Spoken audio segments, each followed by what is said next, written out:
Eala Janice Tjen's dream run ends in Abu Dhabi semis.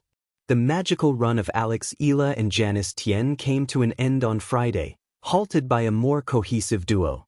Eala and Tjen absorbed a 6-4, 6-3 loss to fourth seeds Olivia Nichols of Great Britain and Tereza Mihalikova of the Slovak Republic in the doubles semi-finals of the WTA Mubadala Abu Dhabi Open at the Stadium Court of the Zayed Sports City International Tennis Center.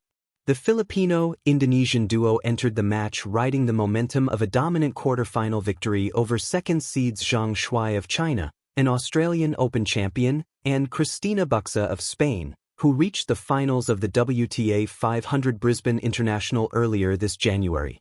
But in the semi-finals, Eala and Tjen, teaming up for the first time, quickly learned that the established chemistry of Nichols and Mihalikova, partners since June 2024, proved more difficult to break than the individual brilliance of their previous opponents.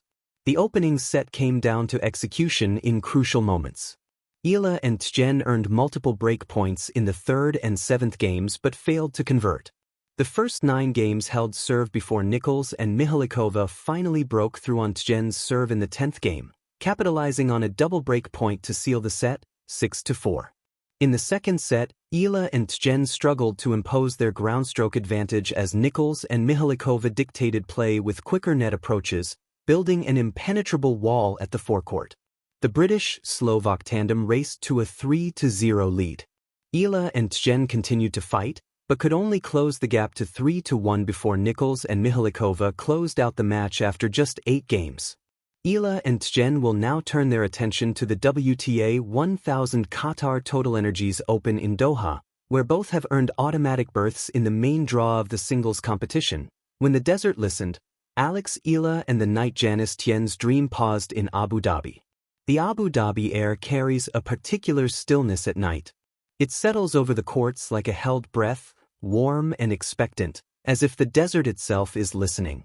On one such evening, under floodlights that turned sweat into silver, Janice Tjen walked onto the court, chasing a dream that had already outrun expectation. She had arrived quietly. She would not leave unnoticed. Across the net stood Eala, calm, composed, and already familiar with the pressure of being a standard-bearer. For Southeast Asian tennis, for belief, for the idea that geography does not define destiny. What unfolded in the semifinals was not simply a match. It was a collision of ambition, timing, and the cruel honesty of sport. For Janice Tjen, Abu Dhabi had been a revelation. Match after match, she played with the looseness of someone who had nothing to lose and everything to discover.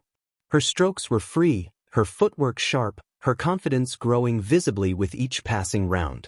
Every win felt like another door opening, proof that she belonged on this stage, that the long hours on distant courts and the quiet sacrifices were leading somewhere real.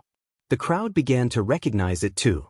Not just the wins, but the way she won, fighting through tight moments, refusing to yield when matches tilted toward uncertainty. There is a particular electricity that follows an underdog on a run, and by the time she reached the semifinals, that energy hummed through the stadium. But dreams, in tennis, do not end gently. Eala has learned that lesson early in her career. She carries herself with the calm of someone who understands that moments like this are earned, not given. Her game reflects it: measured aggression, thoughtful construction, patience sharpened by experience beyond her years. Where Tjen played with the fire of discovery, Eala played with the clarity of intention. From the first few games, the contrast was evident.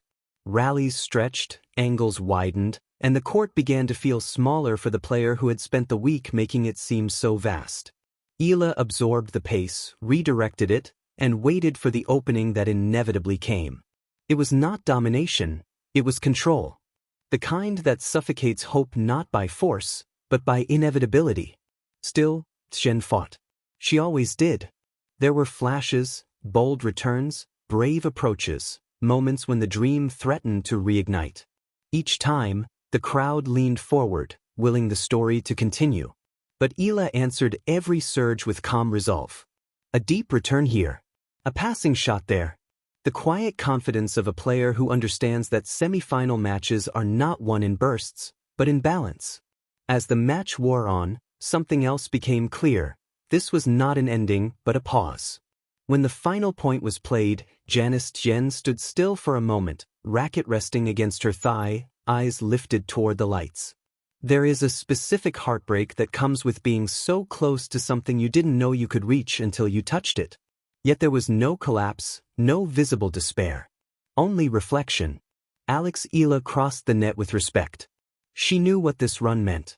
She knew what it takes to get here. Their embrace lasted a second longer than routine, a quiet acknowledgement between two players walking parallel paths, even if one had moved a step ahead that night. For Eala, the win was another confirmation of her upward trajectory. Another reminder that her name belongs in these conversations, on these stages. She advances not just with skill, but with the weight of representation, of inspiring younger players who see in her proof that global tennis is no longer confined to traditional borders. For Tjen, the semi-final loss did not erase the week. If anything, it defined it. Dream runs are rarely about trophies. They are about arrival. About announcing yourself to the sport, to yourself. About learning, in the most unforgiving way possible, what the next level demands. In Abu Dhabi, Janice Tjen learned that she could stand there, compete there, matter there. The desert listened that night, and it remembered. Long after the crowd filtered out and the lights dimmed, the significance lingered. Two players from regions still carving their space in world tennis had shared a semi-final stage in the Middle East, under the same stars, chasing different versions of the same dream. One moved on. One walked away. But neither left empty-handed. Because in tennis, as in life, some endings are simply the moment the dream learns how big it's allowed to be. At the edge of the desert, where dreams learn their shape. In Abu Dhabi, the court does not forgive hesitation. The heat lingers even after sunset, clinging to the hard surface, turning every rally into a test of resolve. The ball travels faster here, the margins feel thinner, and the silence between points carries weight. It was in this setting, halfway between calm and cruelty, that Janice Tjen's dream run met Eala, and learned what the next level truly looks like. For Janice Tjen, the week had felt unreal. Each match seemed to peel away doubt. Each win added belief. She played with the bright urgency of someone discovering, in real time, that she could belong far beyond where she started. The early rounds were victories. The later rounds became statements. By the time she reached the semi-finals, her name no longer sounded like a surprise. It sounded earned. Dream runs are built on momentum, and Tjen had plenty of it. She chased down balls others let go, trusted her instincts, and swung freely, unburdened by expectation. There is power in that freedom. It makes opponents uncomfortable. It turns courts into canvases.